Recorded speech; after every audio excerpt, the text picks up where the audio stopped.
क्योंकि अंग्रेजों के फेंके हुए सोनों के सिक्कों की वजह से मीर सादिक और पंडित पुरैया जैसे लोग बिक चुके थे। यही कारण था कि अंग्रेजी सेना बड़े आराम से महल में आती है, टीपू सुल्तान की हत्या कर देती। जैसे ही नागप्पा की तलवार के रेंज में मीर सादिक आता है, नागप्पा लहूलुहान हालत में भी मीर सादिक पर हमला करता है और उसकी गर्दन को शरीर से अलग कर देता है। अपने मालिक टीपू सुल्तान के प्रति वफादारी दिखाते हुए एक हिंदू भाई नागप्पा मीर सादिक का सर तन से जुदा कर देता है। टीपू सुल्तान जब गद्दी पर बैठे तो उनका जो पहला आदेश था वो ये था कि मेरे साम्राज्य के अंदर तमाम जो हिंदू पुरुष हैं उनकी हत्या कर दी जाए, उनकी महिलाओं को रखेल बना दिया जाए। और ताकि नेपोलियन जैसे महान योद्धा और नाविक जो रहे हैं उन्होंने भी टीपू सुल्तान की किताबों को रेफरेंस लेके उनकी जो युद्ध कौशल है उसको समझते हुए कितने ही युद्ध जीते। ये कद है हमारे देश के महान योद्धा टीपू सुल्तान का, जिसे भारतीय जनता पार्टी, उनके आईटी सेल और आरएसएस के लोग लगातार बदनाम करते जा रहे हैं। तो लोगों को शेयर करें, कमेंट करके बताएं। आज बड़ा खुलासा में बात करेंगे एक ऐसे राजा की जिसके नाम की वजह से आज भी हमारा भारत चल रहा है। एक ऐसे योद्धा की जिसका नाम लेने समय प्रधानमंत्री भी 100 बार सोचते हैं। हिंदुत्व के बड़े बड़े चेहरे बिना इस नाम के अपनी राजनीतिक सफलता को सोच भी नहीं सकते। मैं बात कर रहा हूँ उस स्वर्णिम इतिहास के स्वर्णिम राजा की जिसे आप टीपू सुल्तान के नाम से जानते हैं। जी हाँ, ये वही टीपू सुल्तान हैं जिन्होंने अंग्रेज़ों की नींद हराम कर दी थी। केवल 15 साल की उम्र में पहली बार जंग के मैदान में उतरकर अंग्रेज़ों को मुंह की खिलाई थी। और अपने जन्म के 270 साल बाद आज सन 2022 में भी ये अंग्रेज़ों के उन औलादों को फूटी आँख नहीं सुहाते जिनकी औलादों को अंग्रेज़ यहाँ छोड़ गए थे। व्हाट्सएप पर आपको सुबह एक मैसेज आता है कि फला राजा हिंदू विरोधी था, उन्होंने हिंदुओं को बर्बाद किया, इस्लाम फैलाने के लिए काफिरों का कत्ल किया, उनकी महिलाओं के साथ बलात्कार किया और उन्हें रखेल बना के रखा। शायद इस तरह के मैसेज को आप यकीन भी कर लेंगे क्योंकि आपको न इस तथ्यों को क्रॉस चेक करने का समय है न रुचि है। लेकिन ऐसी ही कुछ भ्रांतियाँ टीपू सुल्तान के लिए सन 1800 से फैलाई जा रही हैं। पहले जो व्हाट्सएप था वो किताबों के शक्ल में था और वो लगातार पद्धति आज तक चली आ रही है। आपने एक नाम सुना होगा, सावरकर। जी हाँ, वही सावरकर जिनको अंग्रेज़ों ने कितने ही सालों तक अंडमान के अंडा सेल में रखा। बाद में ये सावरकर ने माफ़ी मांगते हुए अंग्रेज़ों के लिए काम किया, उसके बदले में उनको महीने का मेहनताना मिलता था। ये इतिहास के पन्नों में दर्ज वो वाक़या है जिसे हर भारतीय जानता है। सावरकर एक ऐसे इतिहास के व्यक्ति हैं जिन्होंने टीपू सुल्तान के लिए हर वो लेख लिखा जहाँ पर उनको एक क्रूर शासक, एक हिंदू विरोधी दिखाया जा सके। उनकी एक किताब है साहा सोनेरी पाने। सावरकर ने ये किताब लिखी, उसमें एक प्रसंग का जिक्र आता है टीपू सुल्तान के लिए। उसमें उन्होंने लिखा है कि टीपू सुल्तान जब गद्दी पर बैठे तो उनका जो पहला आदेश था वो ये था कि मेरे साम्राज्य के अंदर तमाम जो हिंदू पुरुष हैं उनकी हत्या कर दी जाए, उनकी महिलाओं को रखेल बना दिया जाए और तमाम जो मेरे इस्लामिक और मुसलमान के भाई हैं उनके सामने उन औरतों को परोसा जाए ताकि उन औरतों का भोग मेरे मुसलमान और इस्लाम को मानने वाले कर सकें। ये प्रसंग जब उन्होंने अपनी किताब साहब सोनेरी पाने में लिखा है, उसको आधार बनाने के लिए उन्होंने एक ईस्ट इंडिया कंपनी के अधिकारी जिनका नाम कर्नल माइस बताया है। उनका ये कहना था कि कर्नल माइस की एक किताब है हिस्ट्री ऑफ इंडिया। जब वो लंदन गए थे पढ़ने के लिए तो उस समय ये किताब वहाँ के लंदन की जो रॉयल लाइब्रेरी है वहाँ पर इन्होंने पढ़ी थी, जिसको आधार बना के ये वाक्य इन्होंने लिखा है। भारत के भी लोग बहुत चालाक हैं, बहुत साहित्यकार हैं जो टीपू सुल्तान के विषय में रिसर्च कर रहे थे। उन्होंने रॉयल लाइब्रेरी लंदन को मेल किया, क्या आपके लाइब्रेरी में हिस्ट्री ऑफ इंडिया जिसके लेखक कर्नल माइस हैं उसकी जानकारी और किताब की प्रति हमें चाहिए। जवाब के बदले में ईमेल आता है रॉयल लाइब्रेरी लंदन की तरफ से कि ईस्ट इंडिया कंपनी में कर्नल माइस नाम का कोई व्यक्ति काम नहीं करता था। इस तरह की किताब हिस्ट्री ऑफ इंडिया नाम की किताब हमारे लाइब्रेरी में नहीं है, न इस विषय में लाइब्रेरी को कोई जानकारी है। हो गया ना व्हाट्सएप यूनिवर्सिटी वाला खेला। साहा सोनेरी पान में जिस अधिकारी की किताब को आधार मानकर सावरकर ने ये बात टीपू सुल्तान के लिए लिखी थी वो इंसान मौजूद ही नहीं है। न वो उस इंसान का कोई अस्तित्व है, न वो किताब का कोई अस्तित्व है। ये ठीक वैसे ही है जैसे आपको सुबह व्हाट्सएप पर मैसेज आए कि अगर ये संदेश आपने 24 लोगों को नहीं भेजा तो आपके साथ बुरा हो सकता है। इस तरह की व्हाट्सएप यूनिवर्सिटी 1800 सदी से अभी तक चली आ रही है। इसी तरह की व्हाट्सएप यूनिवर्सिटी में एक दूसरा बड़ा नाम जुड़ता है डॉक्टर नरेंद्र जाधव का, जो पूर्व कुलपति हैं पुणे विश्वविद्यालय के। जी हाँ, वही पुणे विश्वविद्यालय जो शैक्षणिक योग्यता में विश्व में एक बड़ा आयाम और मुकाम रखता है। इतने बड़े संस्था के पूर्व कुलपति डॉक्टर नरेंद्र जाधव एक किताब लिखते हैं, आमचा बाप आणि अमी। मराठी की इस किताब में एक प्रसंग आता है जिसमें इस तरह की व्हाट्सएप यूनिवर्सिटी का ज्ञान इसमें देखने को झलकता है। इन्होंने अपनी किताब में लिखा कि मोहम्मद इकबाल जो सारे जहां से अच्छा की कविता लिखे हैं, इस कविता पढ़ने पर मुझे फ़ख्र महसूस होता है, गर्व महसूस होता है। लेकिन जब मैं देखता हूँ कि भारत और पाकिस्तान के बंटवारे के बाद मोहम्मद इकबाल पाकिस्तान को चुनते हैं और वहाँ चले जाते हैं, तो मोहम्मद इकबाल के ईमान पे, उनके देशभक्ति पर और उनकी नीयत और विचारधारा पर मुझे शंका और सवाल खड़े होने लगते हैं।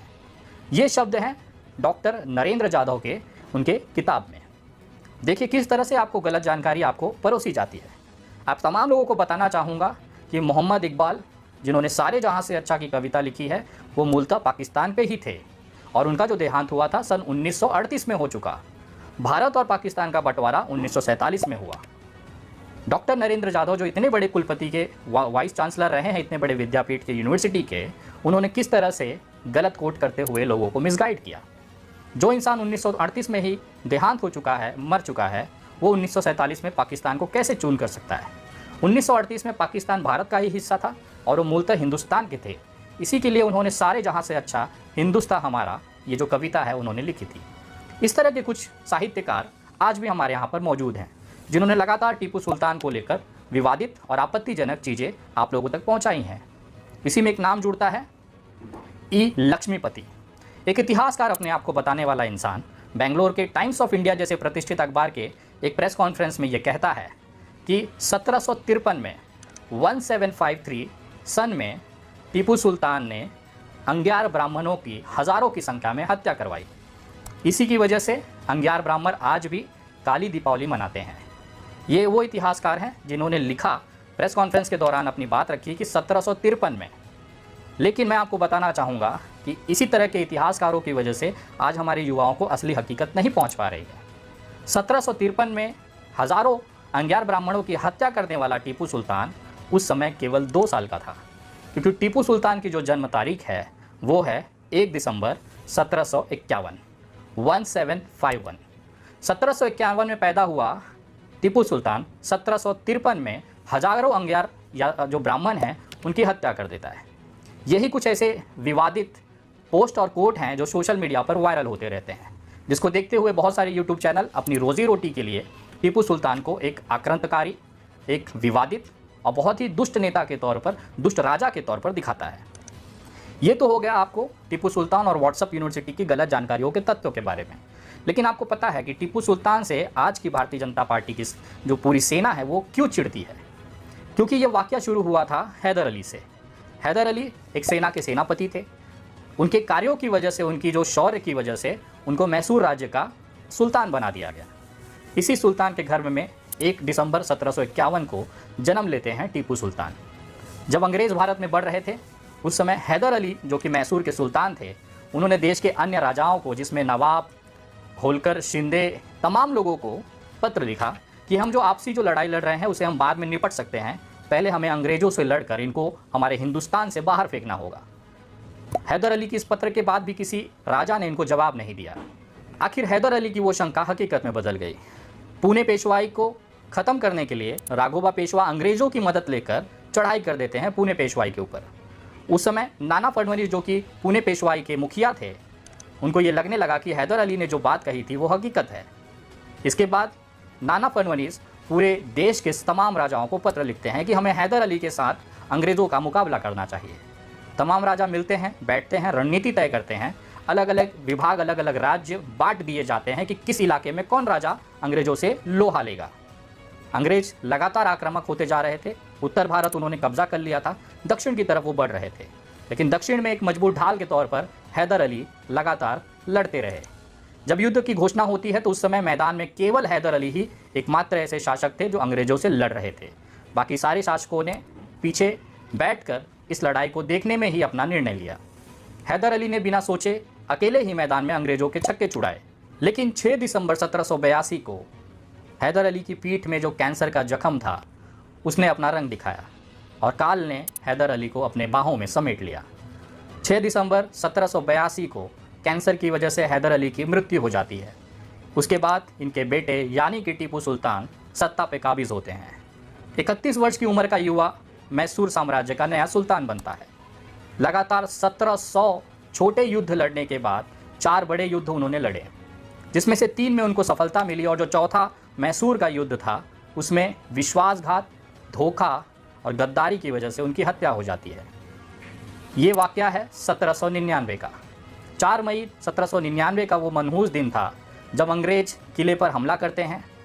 उस समय टीपू सुल्तान अपने 2 लोगों पर बहुत ही विश्वास करते थे, जिसमें पहला नाम था मीर सादिक।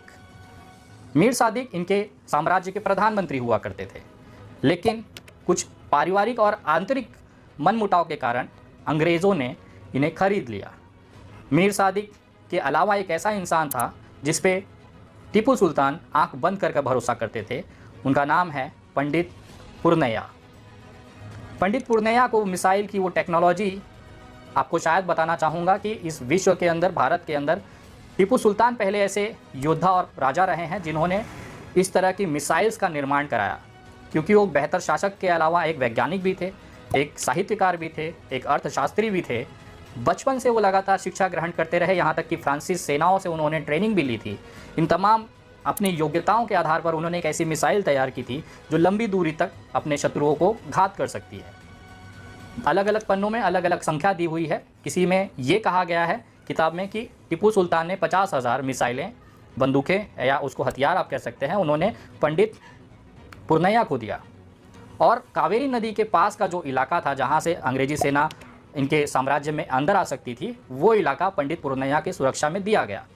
जब ये मिसाइल लेकर पंडित पुरनैया वहाँ पर तैनात हुए, अंग्रेजी सेना ने कावेरी नदी पार करते हुए किला के बगल के ईदगाह के मैदान में पहुँची, तो पंडित पुरनैया ने टीपू सुल्तान के साथ विश्वासघात किया। उन्होंने कोई भी मिसाइल नहीं चलाई, जिसकी वजह से अंग्रेजी सेना जो थी वो टीपू सुल्तान के किले के मुख्य दरवाजे तक पहुंची। इस मुख्य दरवाजे पर दूसरी गद्दारी हुई मीर सादिक के नाम पर। मीर सादिक को इस दरवाजे की सुरक्षा की जिम्मेदारी दी गई थी और बड़े आराम से मीर सादिक ने यह दरवाज़ा खोल दिया, क्योंकि अंग्रेज़ों के फेंके हुए सोनों के सिक्कों की वजह से मीर सादिक और पंडित पुरैया जैसे लोग बिक चुके थे। यही कारण था कि अंग्रेजी सेना बड़े आराम से महल में आती है और राजा यानी टीपू सुल्तान की हत्या कर देती है। ये सारा वाक़या टीपू सुल्तान के मुख्य जो सुरक्षा रक्षक में एक सैनिक थे जिसका नाम नागप्पा था, वो देख रहा था। नागप्पा लहूलुहान हो जाता है जब वो देखता है कि मीर सादिक उनके सामने खड़ा है। तो नागप्पा उनको बुलाता है कि राजा साहब आप आइए, मैं आपसे कुछ बताना चाहता हूँ। नागप्पा की ये बात सुन के मीर सादिक को आश्चर्य होता है कि एक मरता हुआ इंसान ऐसा कौन सा राज है जो मुझे बताना चाहता है। लेकिन उन्हें पता था कि नागप्पा लगातार सुल्तान के साथ रहता हुआ, शायद उनको कुछ ऐसी जानकारी हो जिसका हमें आगे भविष्य में फ़ायदा मिल सकता है। इस गफलत में मीर सादिक नागप्पा के पास आते हैं और जैसे ही नागप्पा की तलवार के रेंज में मीर सादिक आता है, नागप्पा लहूलुहान हालत में भी मीर सादिक पर हमला करता है और उसकी गर्दन को शरीर से अलग कर देता है। अपने मालिक टीपू सुल्तान के प्रति वफादारी दिखाते हुए एक हिंदू भाई नागप्पा मीर सादिक का सर तन से जुदा कर देता है। भगदड़ मच जाती है। किले के अंदर एक ऐसा माहौल बन जाता है जिसमें जनता डरी हुई और भ्रमित हो जाती है। एक 15 साल की ब्राह्मण लड़की लोगों से पूछती है कि आप क्यों भाग रहे हैं। लोग बताते हैं कि हमारा टीपू सुल्तान वीर गति को प्राप्त हो गया। तो लड़की कहती है कि आप भागिए मत, हम उस वीर राजा की ये प्रजा हैं, हमें उनके अंग्रेज़ों के साथ लड़कर हमें भी इस मुंहतोड़ जवाब देना है। लेकिन कोई भी इंसान इस 15 साल की ब्राह्मण लड़की की बात नहीं सुनता और लोग भागना चालू करते हैं। उसके बाद ये 15 साल की लड़की तलवार उठाती है और अपने राजा का बदला लेने के लिए अंग्रेज़ों से भिड़ जाती है, जिसके बाद इस लड़की को भी वीर गति की प्राप्ति होती है। किले में टीपू सुल्तान का शरीर पड़ा हुआ था। एक अंग्रेज अधिकारी जो इस सेना का अध्यक्ष था, उस अधिकारी का नाम था कर्नल वेलेस्की। वो अपने सैनिकों से कहता है कि हमने पूरा हिंदुस्तान जीत लिया। एक शोक सभा आयोजित की जाती है जिसमें कर्नल वेलेस्की टीपू सुल्तान को शोक समर्पित करते हैं और अपने सैनिकों को आदेश करते हैं कि हमारा जो झंडा है, यूनियन जैक जो झंडा है, उसे आधा झुका दिया जाए। जब कर्नल वेलेस्की के इस आदेश को उनके सेनापति पूछते हैं कि सर हम जीत चुके हैं, विरोधी मर चुका है, हम अपना झंडा, एक विजयी सेना अपना झंडा क्यों झुकाएगी, तो कर्नल वेलेस्की कहते हैं कि भले टीपू सुल्तान हमने उन्हें मार गिराया है, लेकिन जिस तरह से उन्होंने युद्ध लड़ा उसे हमें ऐसा लगता है कि हमने पूरा भारत फतेह कर लिया। तो इस योद्धा के शौर्य को देखते हुए, उसको सम्मान करते हुए ससम्मान तरीके से हम अपना जो झंडा है उसे झुकाएंगे और एक शौर्य के लिए उनको जो समर्पित है एक सम्मान हम अंग्रेजी सेना उनको देना चाहते हैं। कर्नल वेलेस्की की ये जो प्रसंग है ये बहुत सारे इतिहासकारों के किताबों में दर्ज है। बड़े ही सम्मान के साथ टीपू सुल्तान को उनकी अंतिम संस्कार किया जाता है और अंग्रेजी सेना उन्हें सम्मान देते हुए अपने राज्य को आगे बढ़ाती है। आपको मैं बताना चाहूँगा कि टीपू सुल्तान न केवल एक अच्छे शासक रहे हैं बल्कि एक अच्छे साइंटिस्ट भी रहे हैं, जिन्होंने मिसाइल की टेक्नोलॉजी का खोज करके इस्तेमाल भी किया। वो एक अच्छे डॉक्टरी वैज्ञानिक भी रहे हैं, जिन्होंने अपने मेडिकल साइंसेस के लिए बहुत सारे प्रयोगशालाओं में प्रयोग किए। एक प्रसंग मुझे एक किताब में पढ़ने मिला कि अंग्रेजी डॉक्टर लंदन से टीपू सुल्तान को पत्र लिखता है कि मैं आपकी प्रयोगशाला देखना चाहता हूँ। उनका स्वागत टीपू सुल्तान करते हैं। जब वो इंसान जो डॉक्टर लंदन से मैसूर इनके प्रयोगशाला पहुंचता है तो वो देखते हैं कि टीपू सुल्तान अपने एक सैनिक जिनकी नाक और गाल के पास एक चीरा पड़ा हुआ था, उसके चीरा भरने को लेकर सर्जरी कर रहे हैं, जिसके लिए उन्होंने सैनिक की जांघ से चमड़ा निकाला और उनके नाक पर, उनके गले पर, गर्दन पर उसे सत्यापित कर रहे हैं, जिसे हम आज के टाइम में प्लास्टिक सर्जरी कहते हैं।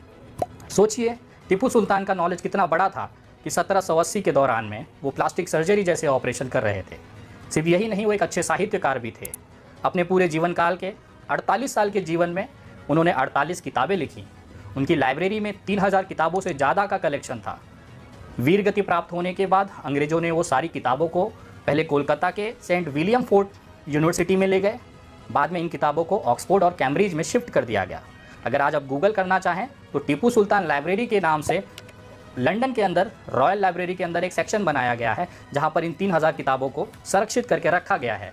सन 2022 में भी आज के युवा 270 साल पहले एक ऐसे इंसान की लिखी हुई किताबों को पढ़ रहे हैं। नेपोलियन जैसे महान योद्धा और नाविक जो रहे हैं, उन्होंने भी टीपू सुल्तान की किताबों को रेफरेंस लेके उनकी जो युद्ध कौशल है उसको समझते हुए कितने ही युद्ध जीते। ये कद है हमारे देश के महान योद्धा टीपू सुल्तान का, जिसे भारतीय जनता पार्टी, उनके आईटी सेल और आरएसएस के लोग लगातार बदनाम करते जा रहे हैं। और बदनाम करने का कारण यही है कि जब अंग्रेज़ की लड़ाई हो रही थी, देश स्वतंत्रता और आज़ादी की लड़ाई रह रहा था, तो यही आरएसएस और इनके जो लोग थे वो अंग्रेज़ों की तरफ से भारतीय लोगों पर अत्याचार कर रहे थे। आज भी वो अपने अंग्रेज़ों के प्रति वफादार हैं और यही कारण है कि आज भी इनकी जो आईटी सेल है, इनके जो लावारिस, जो टुटपुटिया सोशल मीडिया के लोग हैं, नेता हैं, वो आज भी टीपू सुल्तान के नाम से बिलबिलाने लगते हैं। अंग्रेज़ों के खाए हुए नमक की वफादारी ये आज भी इस देश में निभा रहे हैं, आज़ादी के इतने साल बाद भी। इन्होंने बहुत कोशिश की। 1883 से सावरकर की लगातार किताबों में आपको टीपू सुल्तान के बारे में गलत और भ्रामक जानकारी मिल जाएगी। आपके मोबाइल पर आने वाली हर एक टीपू सुल्तान संबंधित कोई भी अगर आप व्हाट्सएप पे मैसेज देखेंगे तो वो आपको भड़काऊ और भ्रमित करते हुए मिलेगी। कोई भी न्यूज़ चैनल आप गोदी मीडिया का लगा दीजिए, टीपू सुल्तान के बारे में गलत जानकारी ही आपको दिखाई जाएगी, क्योंकि ये लगातार आरएसएस और अंग्रेज़ों के जो दलाल हैं वो आज भी कोशिश कर रहे हैं कि इस महान योद्धा की जो शौर्य है, जो कीर्ति है, उसे छुपाया जाए। लेकिन कहते हैं ना, सूरज को आप कितना भी ढक लीजिए, अपनी आंखें कितनी भी मूंद लीजिए, लेकिन उसका प्रकाश विश्व को प्रकाशित करता रहेगा। ऐसे ही टीपू सुल्तान की जो कीर्ति है, जो यश है, पूरे विश्व में फैला है। इसे रोक पाना किसी भी संगठन या व्यक्ति के लिए लगभग नामुमकिन। Thanks for watching. मैं हूं शरीफुल शेख। ये वीडियो में अगर आपको इन्फॉर्मेशन मिला तो वीडियो को लाइक कीजिए और ज़्यादा से ज़्यादा शेयर जरूर कीजिए। और इसी तरह की खबर जानने के लिए चैनल को सब्सक्राइब कीजिए, पेज को फॉलो कीजिए और देखते रहिए सच झारखंड टीवी।